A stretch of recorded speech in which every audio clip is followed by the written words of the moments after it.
આપણી સંકલ્પ ન્યૂઝ ચેનલને સબસ્ક્રાઇબ અને લાઇક કરો, બેલ આઇકન દબાવો જેથી આવનાર ન્યૂઝ અપડેટ્સની નોટિફિકેશન આપના મોબાઈલ પર સૌથી પહેલા પહોંચે. Like, subscribe and share the video.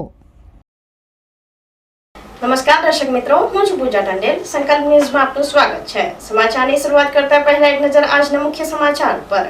દમણમાં 22 જાન્યુઆરીએ પ્રાણ પ્રતિષ્ઠાના દિને ચિકન મટન શોપ, દારૂ બંધ રાખવા કલેક્ટરનો આદેશ. 22 જાન્યુઆરીએ અયોધ્યામાં ભગવાન શ્રી રામનું ભવ્ય મંદિર અને પ્રાણ પ્રતિષ્ઠા થઈ રહી છે, ત્યારે સમગ્ર દેશભરના લોકોમાં ભારે ઉત્સાહ જોવા મળી રહ્યો છે. ત્યારે અગાઉ વીએચપીના કાર્યકર્તાઓ દ્વારા કલેક્ટરને આવેદન આપી માંગ કરી હતી કે પ્રાણ પ્રતિષ્ઠાના દિને દમણમાં ચિકન મટન શોપ બંધ રાખવામાં આવે. ત્યારે દમણ કલેક્ટર દ્વારા એક આદેશ જારી કરી 22 જાન્યુઆરીના દિવસે સમગ્ર દમણમાં ચિકન મટન શોપ વગેરે તેમજ દારૂ વિતરણ બંધ રાખવા સૂચના આપી હતી, જેથી સમગ્ર દમણમાં શાંતિપૂર્ણ રીતે ભગવાન રામનો પ્રાણ પ્રતિષ્ઠા ઉત્સવ ઉજવવામાં આવે.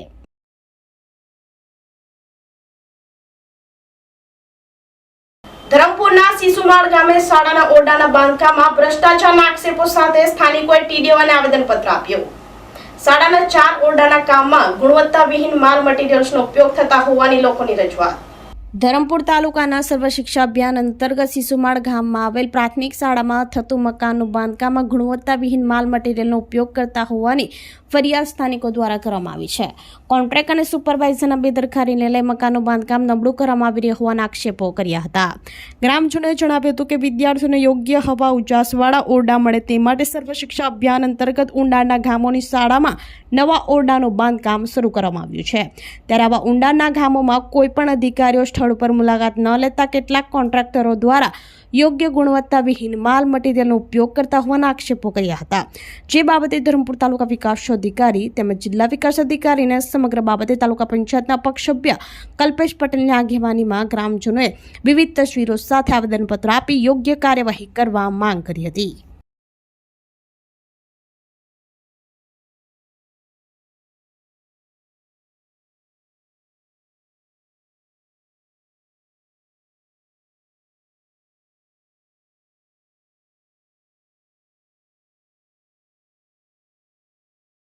જય આદિવાસી જોહર.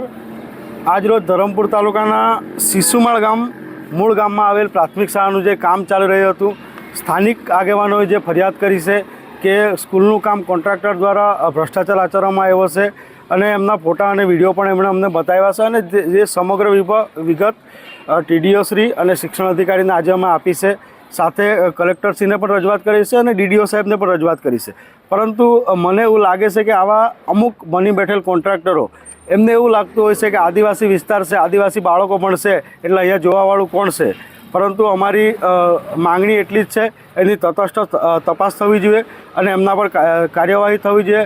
અને જો કાર્યવાહી ન થઈ તો આગામી દિવસોમાં તમામ લોકોને સાથે રાખીને ગામ લોકો સાથે મિટિંગ કરીને આંદોલન કરવામાં આવશે, એની વહીવટીતંત્ર નોંધ લઈ. મને એવું લાગે છે કે આ સ્કૂલનું કામ એસ્ટિમેટ પ્રમાણે જ બનાવવામાં નથી આવ્યું.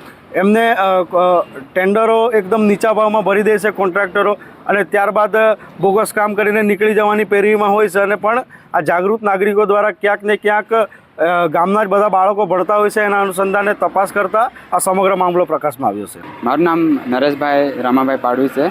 હું સિસુમાળ ગામમાં રહું છું, જ્યાં અમારી પ્રાથમિક શાળા આવેલી છે ને ત્યાં બોગસ કામ થતું હતું. એટલે તે માટે અમે કલ્પેશ સાહેબને જાણ કરી હતી ને આજે અરજી આપી છે.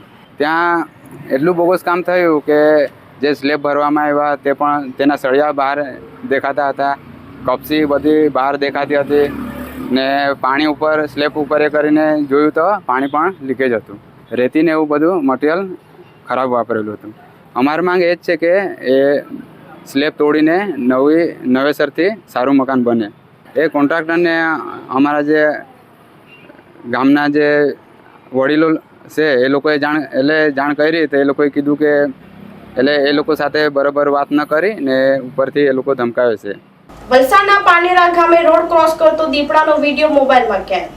વલસાડ તાલુકાના પાનેરા ગામે રાત્રે રસ્તા પરથી દીપડો પસાર થતા નજરે પડતા વિડીયો વાયરલ થયો હતો. વલસાડના પાનેરા ગામમાં જય હિન્દ ચોક પાસે ફરી એકવાર દીપડો રોડ ક્રોસ કરતો વિડીયો મોબાઈલમાં કેદ કર્યો હતો. દીપડાનો રસ્તો ક્રોસ કરતો વિડીયો સોશિયલ મીડિયામાં વાયરલ થયો હતો, જેને લઈ સ્થાનિકોમાં ભયનો માહોલ જોવા મળી રહ્યો છે. વલસાડ અનેક ગામોમાં દીપડા ફરતા હોવાનું જાણવા મળે છે, જેને લઈ લોકોમાં ડર ફેલાયો છે.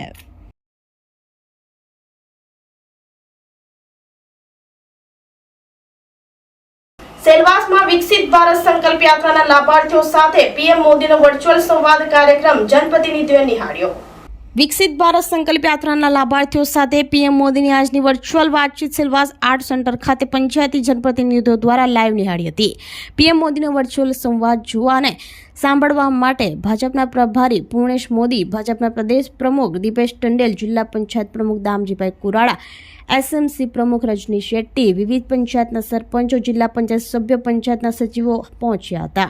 પીએમ મોદીએ વિડીયો કોન્ફરન્સ દરમિયાન લોક કલ્યાણ યોજનાનો લાભ મેળવનારા લાભાર્થીઓના અનુભવ વિશે જાણકારી મેળવી.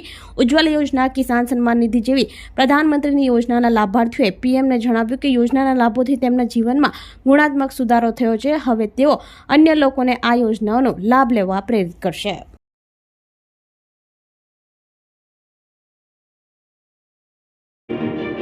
प्रधानमंत्री नरेंद्र मोदी जी के यशस्वी नेतृत्व में समाज में अंतिम पायदान पर खड़े व्यक्ति तक सरकार खुद पहुंच रही है, जिसका मकसद है कोई भी हकदार सरकारी योजना के लाभ से छूटना नहीं चाहिए.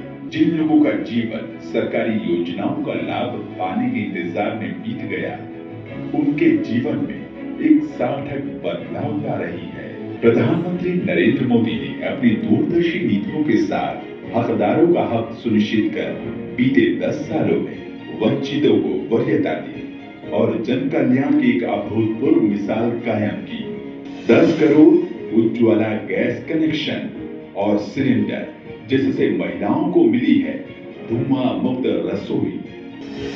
26 लाख करोड़ रुपए के 44 करोड़ मुद्रा लोन ने दी है उद्यमिता और कारोबार को ताकत. बड़े भाव से आज देश का हर क्षेत्र, हर परिवार अपने बेहतर भविष्य की उम्मीद के रूप में ये गारंटी वाली गाड़ी देख रहा है. यात्रा से अब तक 15 करोड़ से ज्यादा लोग जुड़ चुके हैं. यात्रा जब से शुरू हुई है, तब से 16 लाख नए लाभार्थियों को उज्ज्वला गैस कनेक्शन मिला. 2.5 करोड़ से ज्यादा आयुष्मान कार्ड हुए हैं जारी. पहली बार इतने बड़े स्तर पर हो रहा है देशव्यापी हेल्थ चेकअप. વલસાડ જિલ્લા કલેક્ટર અને પોલીસ અધિક્ષકની ઉપસ્થિતિમાં ઈવીએમ રથનું પ્રસ્થાન કરાયું. જિલ્લામાં લોકસભાની ચૂંટણીનો ધમધમાટ શરૂ, ઈવીએમ મશીનની સાચી સમજ આપવા રથ રવાના. વલસાડ જિલ્લામાં પણ લોકસભાની ચૂંટણીનો રાજકીય ધમધમાટ શરૂ થઈ ગયો છે, ત્યારે તંત્રએ પણ હવે તૈયારીઓ શરૂ કરી છે. વલસાડમાં મતદાન જાગૃતિ અને ઈવીએમની સમજ માટે ચૂંટણી પંચ દ્વારા ઈવીએમ રથનો શરૂ કરવામાં આવ્યો છે. વલસાડ જિલ્લા કલેક્ટર શ્રી પ્રાગરે તેમજ વલસાડ જિલ્લા પોલીસ અધિક્ષક ડોક્ટર કનરાજ વાઘેલાની હાજરીમાં ઈવીએમ રથનું પ્રસ્થાન કરવામાં આવ્યું હતું. ઈવીએમ મશીનથી મતદાન કેવી રીતે કરવું, ઈવીએમ મશીનની સાચી સમજ અને ઈવીએમ મશીન પ્રત્યે જે આશંકાઓ પ્રવર્તે છે તે આશંકાઓ દૂર કરવા માટે પ્રત્યક્ષ રૂપે લોકો ઈવીએમ મશીનને નિહાળી શકે અને મતદાન કઈ રીતે થાય છે તે જાણી શકે તે સમજી અને તે માટે તેવા હેતુ સાથે આ રથનું પ્રસ્થાન કરવામાં આવ્યું છે. વલસાડ કલેક્ટરે પણ લોકોને મતદાન વધુમાં વધુ કરવા અપીલ કરી હતી અને સંવિધાન અને દેશભક્તિની ફરજ નિભાવે તેવી અપીલ કરી હતી. વલસાડ જિલ્લામાં લોકસભાની ચૂંટણીને લઈ ભાજપ, કોંગ્રેસ સહિત અન્ય રાજકીય પક્ષો દ્વારા તૈયારીઓ ધમધમાટ શરૂ થઈ ગયો છે, ત્યારે હવે તંત્ર પણ આમાં બાકાત નથી. તંત્રએ પણ અત્યારથી જ મતદાનની તૈયારીઓ શરૂ કરી છે. લોકસભાની ચૂંટણી તૈયારીઓ શરૂ કરી છે અને સૌપ્રથમ મતદાન જાગૃતિ માટે લોકોને વચ્ચે જઈ અને ઈવીએમ મશીનની સાચી સમજ આપી વધુમાં વધુ લોકો મતદાન કરે. આ વખતે ચૂંટણીમાં વધુમાં વધુ લોકો મતદાન કરે તેવા પ્રયાસો કરવામાં આવી રહ્યા છે.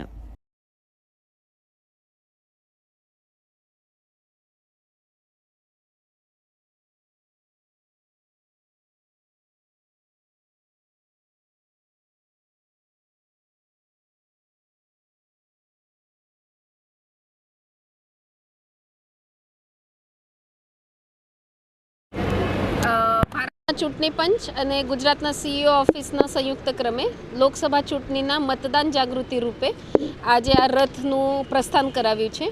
આ રથમાં ઈવીએમ વિશે તેમજ ભારતના જાગૃત નાગરિક તરીકે આપણે મતદાન કેમ કરવું જોઈએ, આપણા મતની શક્તિ, આ બાબતે જાણકારી આપવામાં આવી છે. ઘણીવાર લોકોને જ્યારે ઈવીએમથી વોટ આપતા હોય છે ત્યારે મૂંઝવણો હોય છે, એના સાથે જ એની સત્યતા બાબતે પણ શંકા હોય છે. જ્યારે આ ટ્રેનિંગના ઈવીએમ સાથે હોય, એ ટ્રેનિંગના જુદા પાડેલા હોય છે, એમાં કોઈ પક્ષના ચિહ્નો હોતા નથી. ડેમો ચિહ્નો સાથે સાચું મતદાન કેવી રીતે થાય છે એની સમજણ મતદારોને આપવામાં આવે છે. વલસાડ જિલ્લાના બધા મતદારોને હું અપીલ પણ કરું છું, આવતી લોકસભા ચૂંટણીમાં પોતાનું મત આ પોતાના સંવિધાન પ્રતિ, પોતાના દેશ પ્રતિ અને વ્યક્તિ તરીકે જેમાં આપણે લોકશાહીમાં રહીએ છીએ, આપણો હક બતાવવાનો, આપણી જગ્યા બતાવવાનો એક મોકો હોય છે. આ મોકો આપણે બધાએ લેવો જોઈએ અને જે કોઈ સરકાર ચૂંટીને આવે એ પછી આપણા પ્રતિનિધિત્વની હોય છે એ યાદ રાખવું જોઈએ. ભારત ભ્રમણ નીકળેલ પંજાબના 2 યુવાનો ટ્રેક્ટર પર અને હરિયાણાના સાયકલિસ્ટ ભરૂચ આવી પહોંચતા સ્વાગત કરાયું. હરિયાણાના સાયકલિસ્ટ શુભમ સૈની આશરે 5000 કિલોમીટર જેટલું સાયકલિંગ કરી ભરૂચ જિલ્લામાં આવી પહોંચતા ભરૂચ જિલ્લાના સાયકલિસ્ટ નિલેશ ચૌહાણ તથા શ્વેતા વ્યાસ દ્વારા સ્વાગત કરવામાં આવ્યું હતું. અને આ ભારતની સંપૂર્ણ સાયકલ યાત્રા દરમિયાન સાયકલિસ્ટ શુભમ સૈની લગભગ સંપૂર્ણ ભારતમાં 1 લાખ કિલોમીટર જેટલું સાયકલિંગ કરી ભારતભરમાં લોકોને સાયકલિંગ દ્વારા સ્વસ્થ અને પર્યાવરણને થતા ફાયદા વિશે સમજાવી વધુને વધુ સાયકલિંગ કરી પર્યાવરણ બચાવવાના પ્રયાસો કરશે. આ સાયકલ યાત્રા દરમિયાન સાયકલિસ્ટ શુભમ સૈની સાથે સ્ટેચ્યુ ઓફ યુનિટીથી પંજાબના 2 યુવાનો અજય અને નીલ ટ્રેક્ટર દ્વારા તેમની સાથે ભારત યાત્રામાં જોડાયા હતા અને ભરૂચ જિલ્લામાં આવી પહોંચતા સાયકલિસ્ટ શ્વેતા વ્યાસ તથા નિલેશ ચૌહાણ દ્વારા સ્વાગત કરવામાં આવ્યું હતું. ભરૂચથી રિપોર્ટર અવી સૈયદ, સંકલ્પ ન્યૂઝ.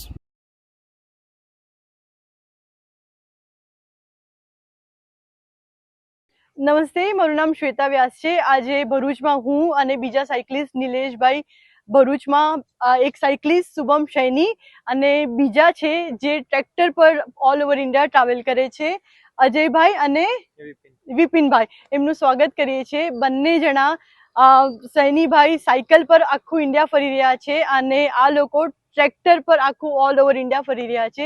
શુભમ સૈનીએ લગભગ 5000 કિલોમીટર સાયકલિંગ કર્યું છે અને સ્ટેચ્યુ ઓફ યુનિટીથી આજે ભરૂચ આવી પહોંચતા અમે એમનું સ્વાગત કર્યું છે. અને આ લોકો ટ્રેક્ટર પર લગભગ 6000 કિલોમીટર આખું ભારતનું સફર કરીને ભરૂચમાં આવી પહોંચ્યા, ત્યારે આજે એમનું અમે સ્વાગત કર્યું છે. અને આ એમની યાત્રા સાયકલ પર અને આમની ટ્રેક્ટરમાં એ સફળ રહે એના માટે અમે લોકો એમને શુભકામના આપીએ છીએ. Thank you. તો આ હતા સમાચારો. નવા સમાચારો સાથે કાલે ફરી મળીશું. નમસ્કાર.